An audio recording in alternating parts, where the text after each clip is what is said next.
Ah, all right. The time has finally come. So much preparation. Well, first, thanks so much, James, for inviting me to speak here today. It's truly an honor. Like I was here last year, and I had such an amazing time. I got so much value from the talks, and I think events like this are always a great opportunity to actually meet people in person instead of just interacting through social media. So yeah, thanks so much again for putting that together. It's really good. I know it's not easy. So for those who don't know me, my name is Gabriel Gareso. I'm a 2D motion graphics designer, animator, and illustrator. I'm originally from Brazil, and I chose Australia to be my home about 6 years ago, and I just love it here. I'll start presenting my showreel for those who don't know my work, so you can get to see a little bit of what I do for a living.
I like to tell potential clients and studios that if it's 2D, I can probably help, mostly because I think I can adapt quite well to different styles, and I can use a number of different techniques.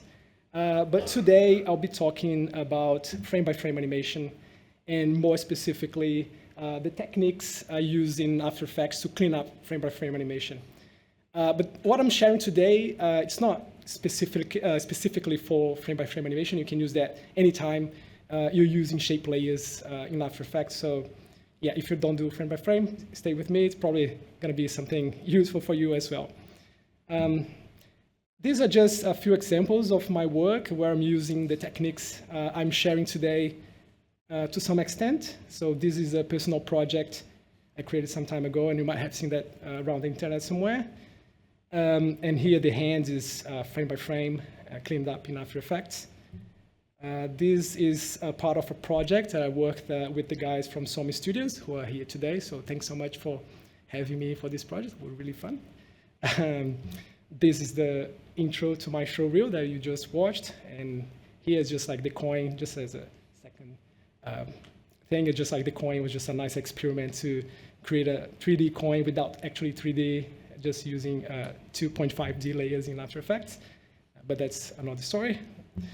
This is a nice example that I want to bring today because for this project here, I was asked by the client specifically to export the animation as a Lottie file at the end, and that was a really, and it was a really nice opportunity to test the workflow because you can do that using a normal rig, because there's so much that's not supported when you're working with Lottie files. So this workflow that I'm going to show today, you can do this. So it's just want to mention that. And this is a project I worked with Ordinary Folk. The character here is frame by frame as well. Everything else is After Effects. I'm probably just showing it here because this project's never going to see the light of the day, I guess, because I think the client had some issues with layoffs or something. So at least you guys can show it, can see it today. It's not like dead forever. Okay, so Today I'll skip the storyboard and the animatic phases, and I'll just jump straight into the rough pass. But I'm not going to stay here for long as well, because I want to focus on the cleanup, because there's too much to cover. But I just wanted to give some context and just share a bit of like technical details that I do on my rough passes and how they look as well. So these are the same animations I just showed you, just in frame by frame, like rough pass format, just before I send to After Effects for cleanup. So I usually work at 12 frames per second. For those who are familiar with the frame by frame terminology, that's working on twos, but without the exposure frames, just because I think it's simpler and it can actually save you time, render time in After Effects, depending on how you set it up. But I also sometimes go down to 6 frames per second, like working at 4 on 4s, for depending on the actions when like the in-betweens are easier to understand, it's easier to see what's happening, and then try to go as fast as I can to After Effects to speed up production. And you can also see that there's not too many details here because I add that in After Effects as well. And this is the intro to the showreel. And I also export a reference from After Effects quite often. You can see on the first one as well.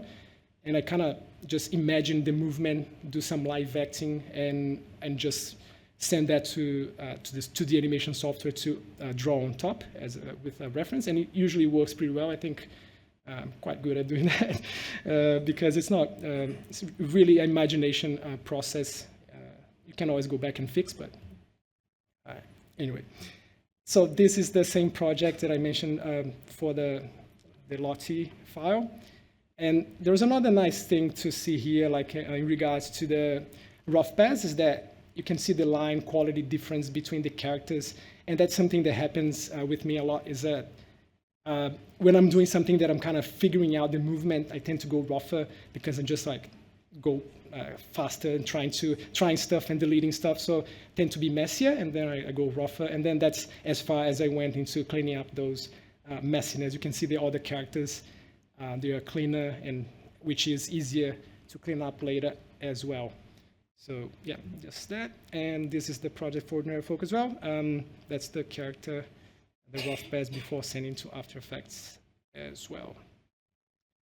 All right, so let's start talking about the cleanup. But before I do that, I just want to mention that I don't think After Effects is the best tool for every cleanup job. I think in some situations, you better stick with the 2D animation software or do a normal rig, especially when you have animations where you have elements being created too much or disappearing too much, changing too much over time, because when you're working with shape layers in After Effects, if you create something, you have to manage. It's not like doing a brush stroke in one frame and the next frame it's gone. Like you have to manage anything you create. So you gotta really pick your battles here and decide where After Effects is the best tool of choice. And also when you have like the style of your animation, the finish, it's too complex to replicate in After Effects as well, like maybe the brushes or something. So yeah, there's a bit of experience needed here, like for you to decide if it's worth to do it in After Effects or not. But most of the time, I think it is for most of the daily tasks, I guess. And also, lastly, I wouldn't even go frame by frame if it's a longer format, and where a normal rig will save you more time in comparison to doing frame by frame and cleaning up in After Effects. So that's just like when you want something special. And there are so many advantages of doing in After Effects. And I'll talk about these advantages now as well. So first thing, the thing that makes me love After Effects to clean up animation is mostly because when you're cleaning up animation in After Effects, you're essentially giving After Effects all the position information. So instead of just like receiving image sequences from animators or any other software, you have all the information there. You have all the points, and After Effects knows where everything is. So you can use that information and build upon that. So you can you do one thing, and then exponentially you can use that information to the other elements that you're cleaning up. So with time, it gets really fast, like when you're doing the cleanup. So with that information, you can parent layers to points, you can link properties, use expressions, shape layers effectors, and I think that creates more compositing opportunities. And you can also use After Effects shape tuning for simple in-between, so you can get like some free in-betweens, which you can do in other software as well, but you can use that in After Effects, and I think After Effects does it really, really well if you do that properly. And then export as a Lottie file, like I mentioned before. So you decided to go the After Effects route, and you need to, well, start preparing the design before you actually jump into the cleanup per se. So that is a bit similar to cleaning up, just preparing the design for normal rigging, except that you don't need to put the character on a T-pose or a neutral pose or something. Like you can use a frame from your animation and just clean that, just prepare that. So most of the time when you're not the one designing the character, or if it's coming from an illustrator that's not really familiar with the animation process or something, or even if it is, if it's not you animating because it doesn't know like how you animate or something. And sometimes you get designs in Illustrator that's really, well, not ready for animation. Have like too many points. It's going to be crazy to send something like this to After Effects. The shapes are not complete, like, and I don't blame the illustrator, like he's just doing his job, and my job is to do the animation and prepare things properly. And it's beautiful animation anyway, so it's a really fun illustration to animate. So you can either start preparing the characters in Illustrator, or you can go straight into After Effects and do this over there. That's how I prefer to do it, because that's where I'm going to animate it. So what I do, I send that as a PNG, not as a Illustrator file, and then I start tracing the shapes and putting the points where I need them to be, thinking about how things are going to be distorted, and separating elements that I need to animate to separate, and thinking about the design as well, how I'm going to be putting colors and stuff, because I usually don't separate the arm from the forearm when I'm doing cleanup in frame by frame. But in this situation, the illustration had some lines like that goes into the arm, as you can see there. And I was using the overlap from the forearm and the arm later to use some trim path and well, have the design element there. So after you finish tracing the design, redoing the design, you end up with something like this. And then at this point here, I'm just using one layer only. I'm just tracing, and I don't care if the layers are, I don't think about how the layers are organized. I just do everything in one layer, in one shape layer. Because the next step is the separate and group step that I'm calling. Where I just go in and separate stuff and start grouping things together, so it makes more sense for me to work. And to do this task, I use the Explor Shape Layers script, which I think many of you might be familiar with. If you're not, this is a script that kind of separates shapes and regroup shapes, merge shapes together, and it's a really nice tool to organize your shape layers in After Effects. So I got in touch with Zach Lovat, like the developer of this script, and he was kind enough to offer 35% off discount. I'm not earning anything here. I paid full price. I'm just giving the discount for you guys. You can use the code NodeESL. It's valid until November 10. Just go to AE Scripts and get it. I'll put that later at the end as well, so you can take a photo if you need the script. So next, just go ahead and apply the script to the shape layer. Just explode everything. Just gives me this outlet.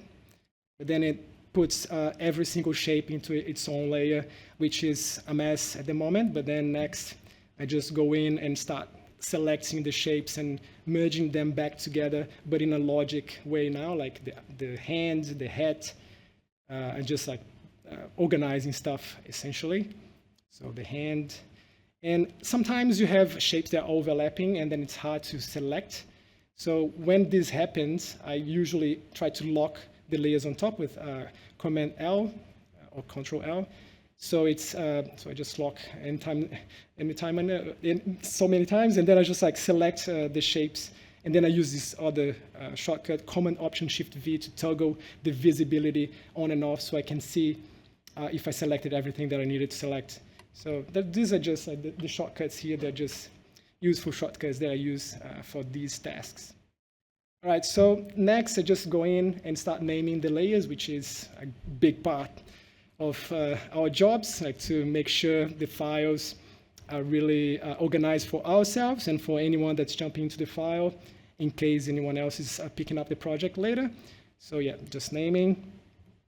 And one thing I want to mention that I didn't know myself is that you can select layers that are already into one shape layer. For example, you want to further separate stuff, you can select the shapes that you want to separate, and if you use merge on the script, it will remove those shapes from within the shape layer and create another layer with only those shapes that you selected, which is really handy to further organize. So that makes organizing the files and not the files, sorry, the layers really easily.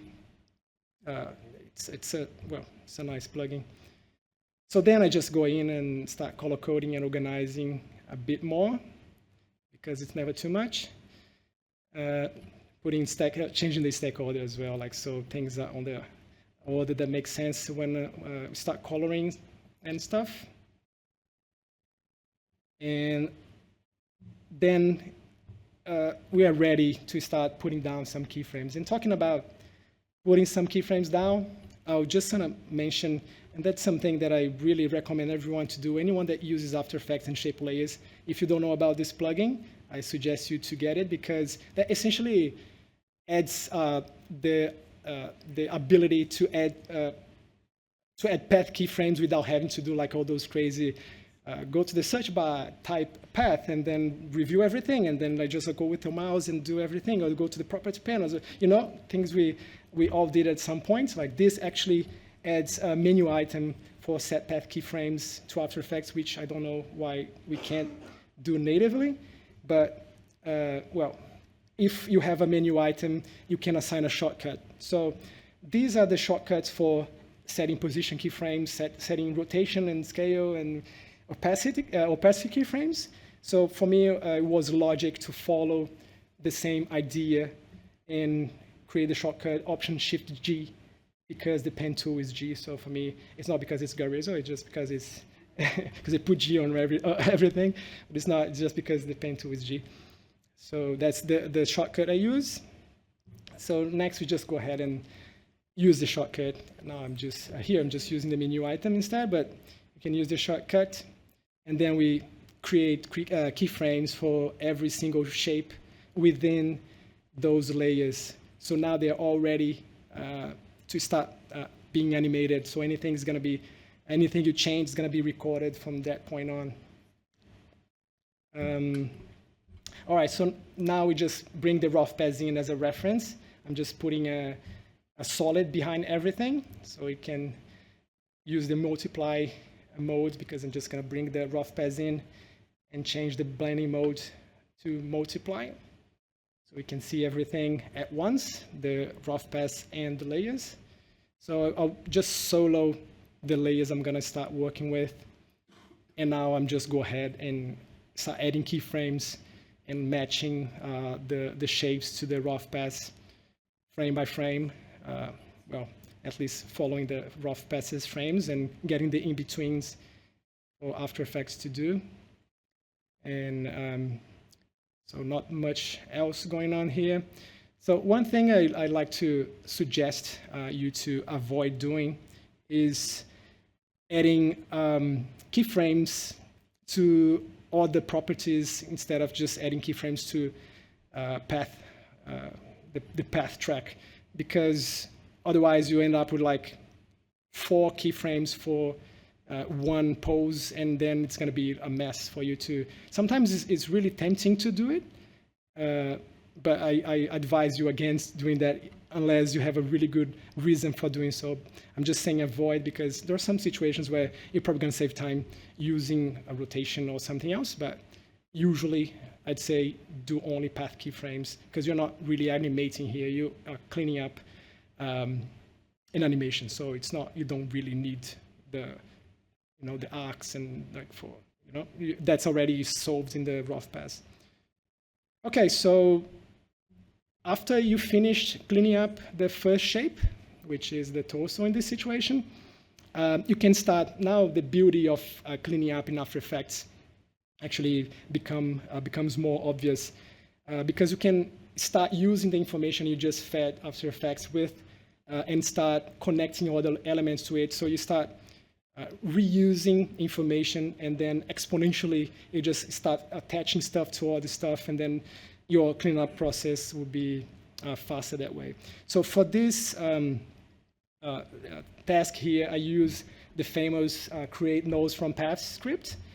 The only thing is I use a custom version that I made myself based on a version by Pablo Coelho, which is an amazing animator. If you don't know him, look him up.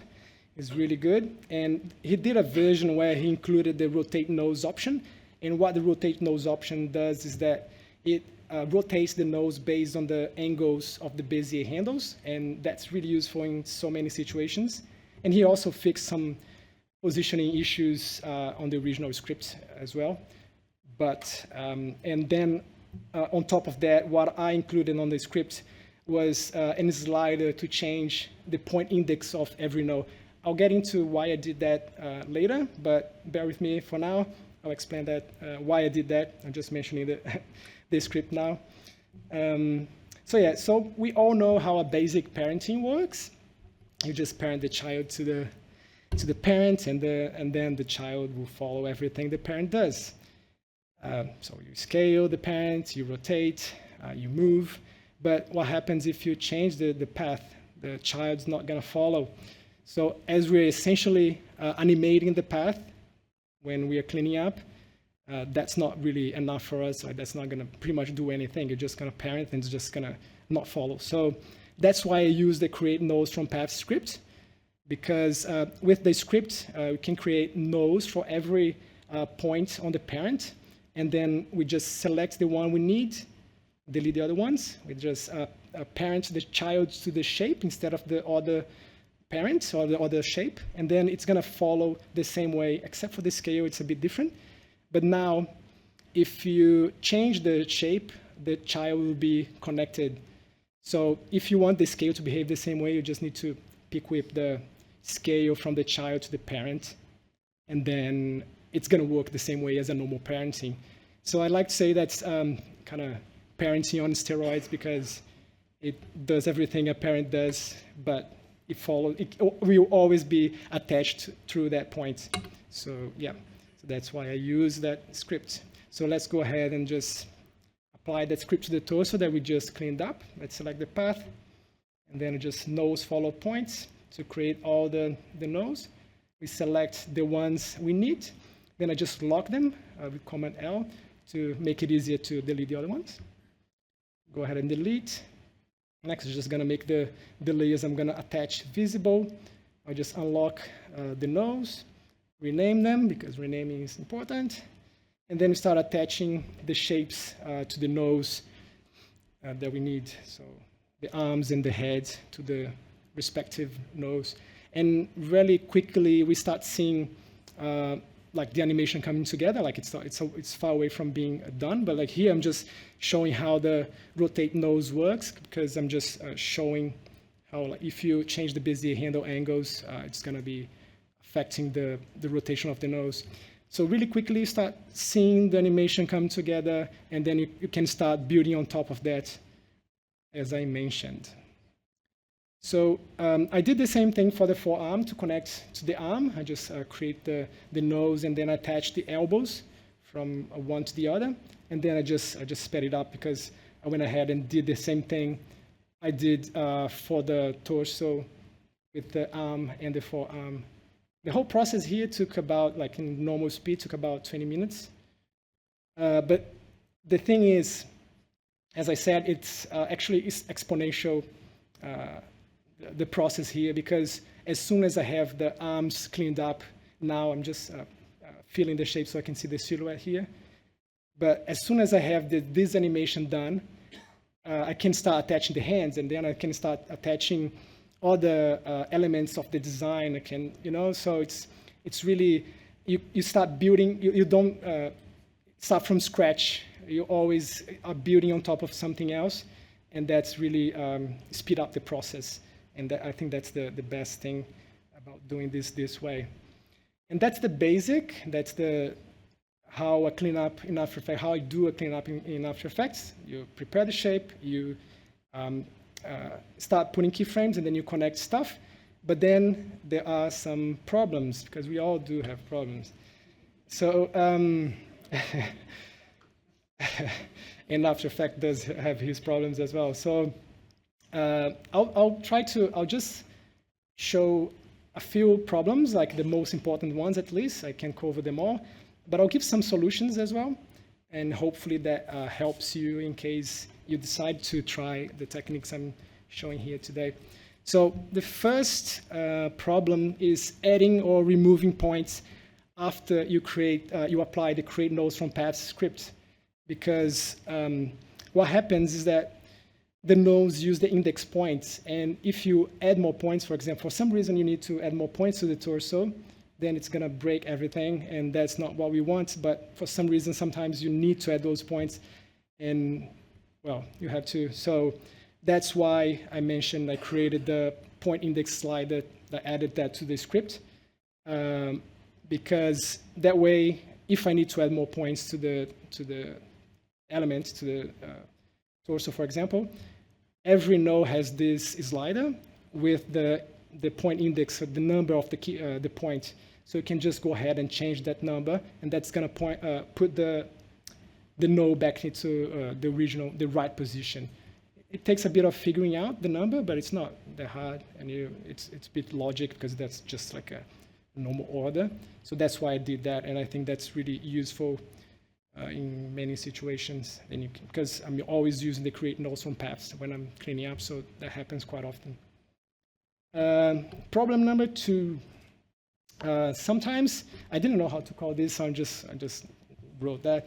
That's just more detail, more points, less detail, less points. What I mean by that is just because sometimes when you're cleaning up, especially depending on the animation, if the animation is not as simple as the walk cycle that I just showed you, if you have like things that add complexity or change over time, sometimes you need to add more information to describe the shapes in certain parts of the animation, and in other parts it's a simpler shape. So in After Effects, when you add those points, normally when you add those points, you are kind of married to the points because you have to manage them.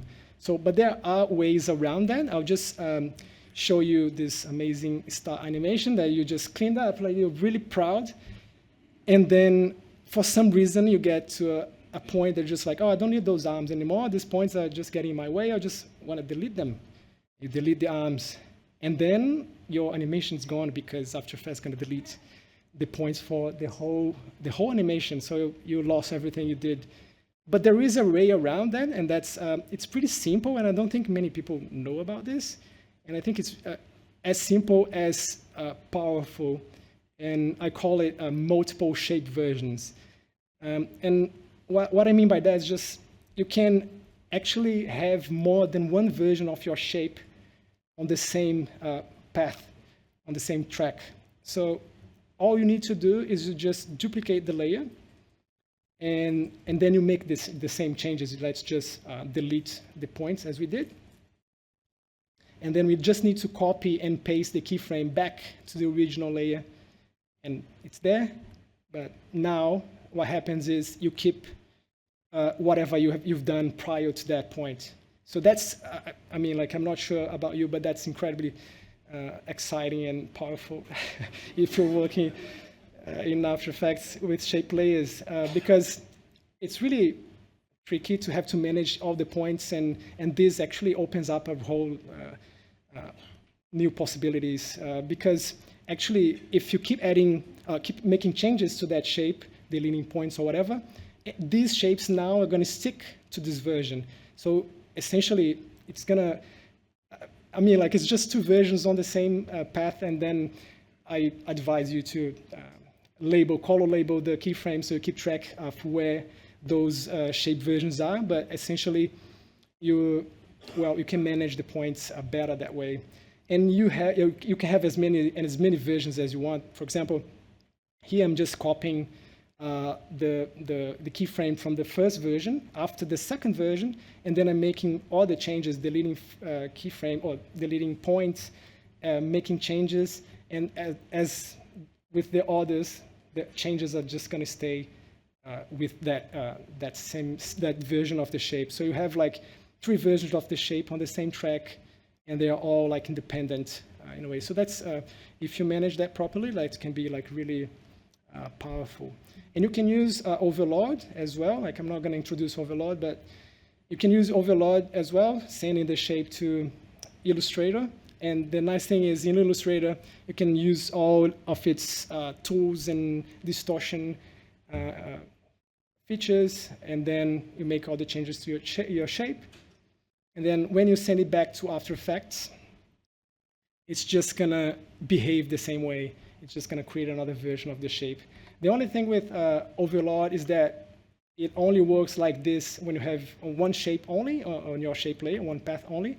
Because if you have more than one path, for example, in this nice little shoe, have like 4 paths.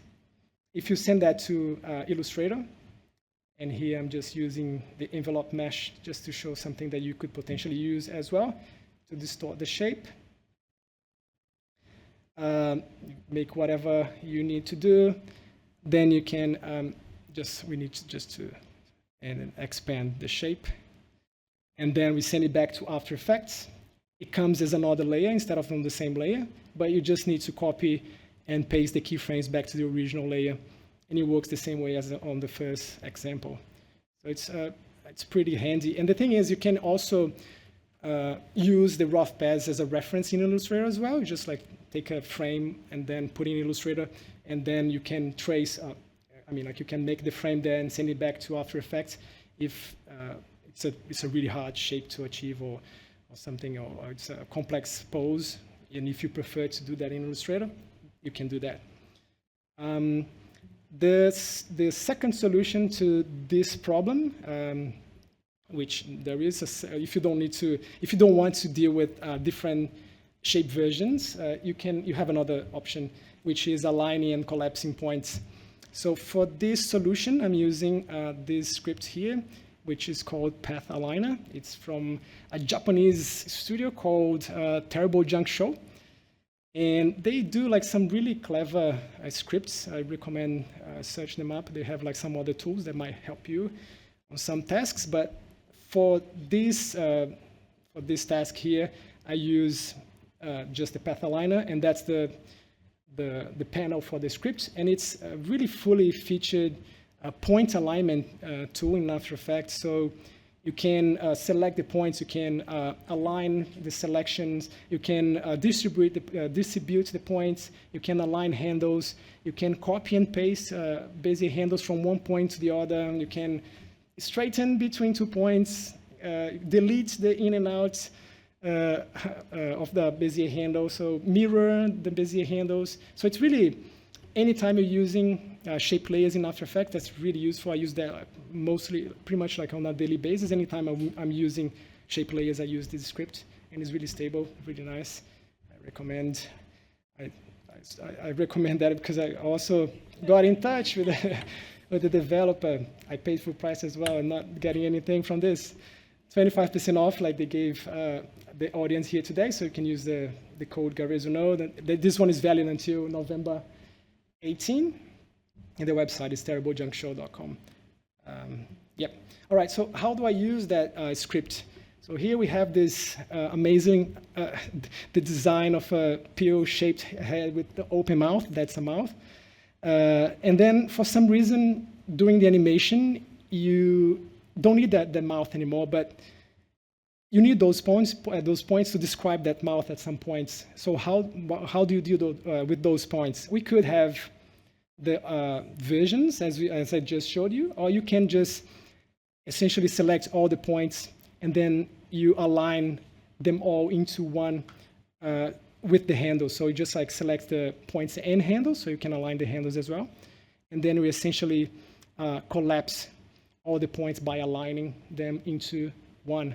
So from that point on, if you are using a rectangular selection tool, this point works as if it's just 1 point instead of 20 in that part of the animation. If you need the points, the shape back, just copy the keyframe back into another portion of the timeline.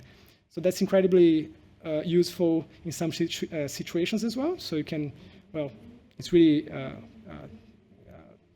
clever way to deal with the points in my perspective. Also, if you do it like this, this point is just gonna become just a linear point. It's not. There's no Bezier handles. But if you want the Bezier handles, there's a few more steps. So all you need to do, so these Bezier handles, you need the Bezier handles. So let's do something different. Let's just select all the points instead, just except for the extreme ones where the Bezier handles are. And then we just do the same thing we just did and just align all the points into one again. And then we just go to the extremes and delete the Bezier handles that we don't need. We just go ahead and delete the Bezier handles. And next, we just select all the points again. And now, as we need the handles, we just uncheck the handles so we don't align the handles. And then we just collapse them back into 1 point. So now we have 20 or so points into one again, but now we do have also Bezier handles. So it works as if it's just 1 point, and you can even align the handles as long as you are selecting it with the rectangular selector. So it's just showing all the points inside 1 point. So I mean, like I'm not saying you should use this or the other solution, but I think it's always good to have more than one trick under your sleeve, so you can use that in some situations. All right, so that's problem number 3, which is multiple layer effects and layer styles. Because I'll explain that in a second. So that's the hand for the intro to my showreel, and it feels like it's as if the index and the thumb are just one layer, but they're actually 2 layers to make the cleaning up easier, which is fine. But the problem with this is if I use layer styles to style the layers, I'm going to get like some unintended results. So you could be thinking just like, okay, so just pre-compose. But the thing with pre-composing is that sometimes pre-composing is pretty tricky, because sometimes you have complex parent hierarchies, you have expressions, you have cameras, and then when you pre-compose, it makes it harder to go inside the pre-comp and then make changes. And so that's there is a solution for that, which is the calculations effect. And the calculations effect essentially works as a pre-comp, but you keep everything on the same layer, on the same comp. So you have one layer that kind of merges everything together, and then you still keep all the original layers underneath it. So it's a really powerful solution, not only for cleaning up, but for any other animation work, really, because you can even decide to not use pre-comps anymore in your life.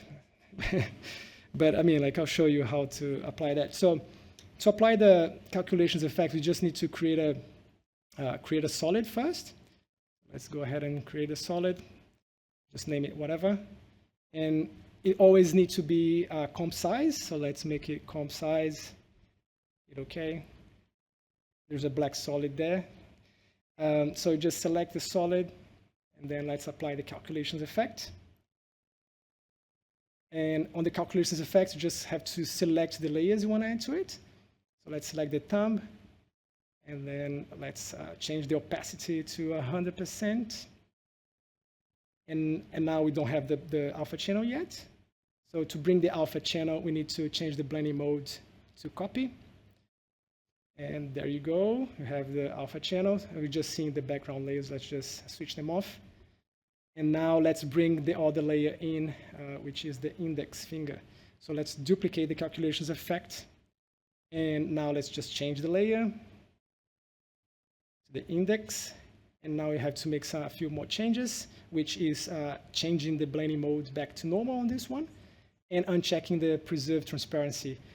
So now you essentially have both layers into one. And the thing is, with the calculations effect, you see everything, all the layer styles that are on the original layers as well. So we don't need them here. So we need a clean slate to start with. I'll just go ahead and disable the layer styles for the original layers. And so we have a clean plate. Now I'm just gonna copy and paste the layer styles because they're already done. So I'll just paste to the calculations effects layer and enable it. So now you have essentially it works as if it's just one layer, but you still have the originals underneath. But we still have a problem to fix because the calculations effect essentially crops everything to the comp size. So if you're using an inner shadow like I'm using here, so you get like those things on the edge, which we don't want. So there's an easy fix for that. You just need to increase the size of the comp. I'm just making 2300. Let's hit OK. So now we just need to make the calculations effect match as well, because it always needs to be comp size to work. So let's change the solid settings, make comp size, hit OK. OK. And as you can see, the edges are outside of the viewing area. This is the black frames. They are just something I created beforehand, just to show where the final render would be. Like so, the problem now is outside of the canvas. And if you need to have it larger, you can make it larger. I'll just go ahead and move the layer underneath the frame, so you just see what eventually would be rendered in the end. So I think the calculations effect is an extremely powerful technique to use for any After Effects work. Doesn't need to be even shape layers. That's a really clever compositing technique that I recommend you to learn and use on your work. All right. I guess that's it, to be honest. I hope I didn't run through it, and I hope that it wasn't too much information into such a few minutes. But if you have any questions, feel free to ask me here. Feel free to hit me up an email, Instagram. I'm always happy to help. Before I finish, I just want to show the final setup for the hands for the intro to my showreel. I'm just using the nose just to add details to the hand, and it's really fun way to add details to something that after you have the hand cleaned up, you can also keep adding details to the shapes. And if I was doing that on a normal 2D animation software, like frame by frame, that would be not as precise, and also would be really hard to change things afterwards. So I think that's really incredibly powerful. Even lighting effects and stuff, you can use the nose for that as well. So, well, I think that's it. So these are the same plugins that I mentioned. You can take a photo if you want. And I guess that's it. Thank you for having me.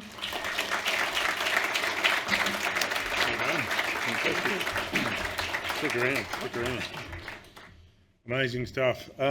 Let's get some questions. I know it's towards the end of the day, but that's such an amazing presentation. So deep and rich in tips and techniques. I don't even know how much time.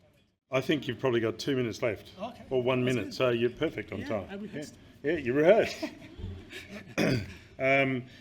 Before we go to questions, can I get a massive round of applause for all speakers? The amount of work they've put into these presentations, I'm sure you'll agree, they're beautiful to look at. There's lots of thought, there's lots of consideration. So let's give them a big round of applause today. Thank you.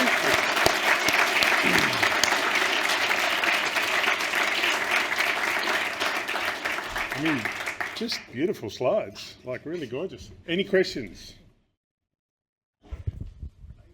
Hello.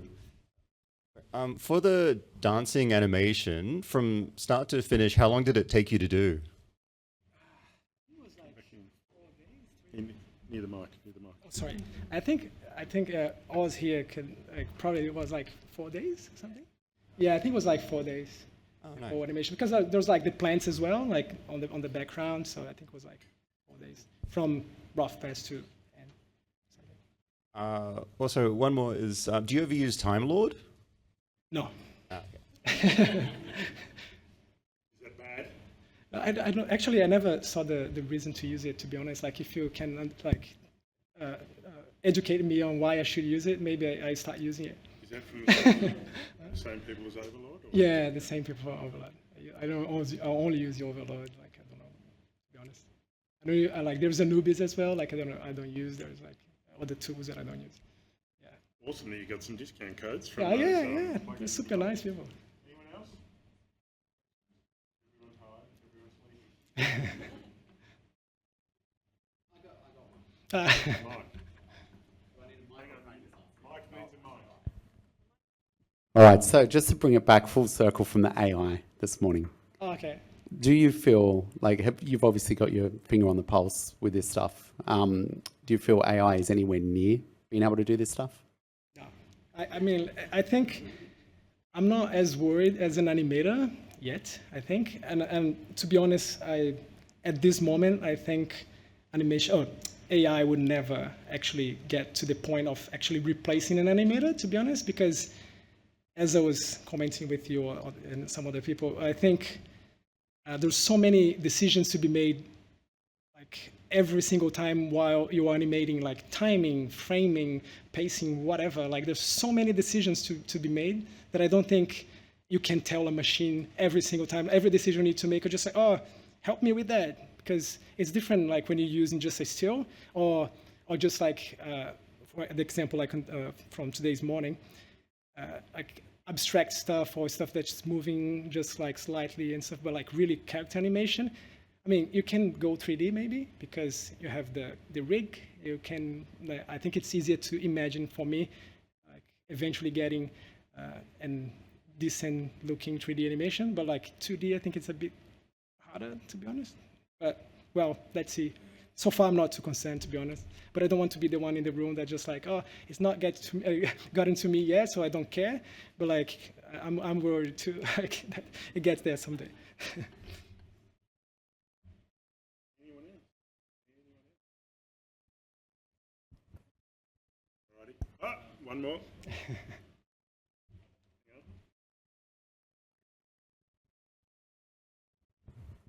Use After Effects for about near 15 years. That calculate, I've never used that. Can you stack more than two? You can keep stacking. You can keep stacking. Actually, I had to mention that because after you do the second one, you can just keep duplicating because you don't need to change. It's just like the first one you do like that, and then like the second one you change the way I did. Yep. Then you just gotta keep duplicating. It's just normal. And add frames like layers as much as you want. It's impressive. Yeah. So many tips. It almost makes me want to open After Effects. Bonnie.